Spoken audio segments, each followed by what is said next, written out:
Assalomu alaykum. Barchamizga ma'lumki, oxirgi paytlarda avtobus bilan bog'liq har xil nutqash voqealarni eshitmaganlar bo'lmasa kerak. Bunga avtobusning texnik holati yaxshi bo'lmaganligi va qishki oylarda isitish moslamalardan noto'g'ri foydalanish asosiy sabab bo'lgan. Rossiyada ishlayotgan hamyurtlarimizni ham tushunish mumkin. O'zga yurtda ishlab, to'plagan pulini ayab, pullarni iqtisod qilib, ortilgan pullarga esa oilasiga turli xil shirinliklar va har xil sovg'alar olib borsam deydi. Samolyotlarda emas, balki narxi arzonroq yo'l transport vositalarini tanlashadi.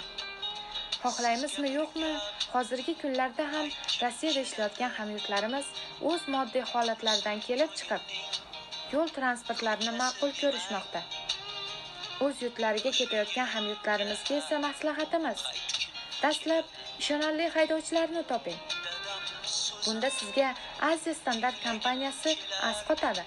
Sababi esa bu kompaniyada ko'p yillik malakaga ega haydovchilar va a'lo darajadagi transport holati sizni o'z manzilingizga bexatar va sog'-omon yetib olishingizga o'z kafolatini beradi.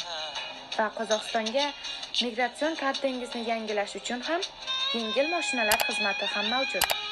Bizga qo'ng'iroq qiling. Safaringiz bexatar bo'lsin.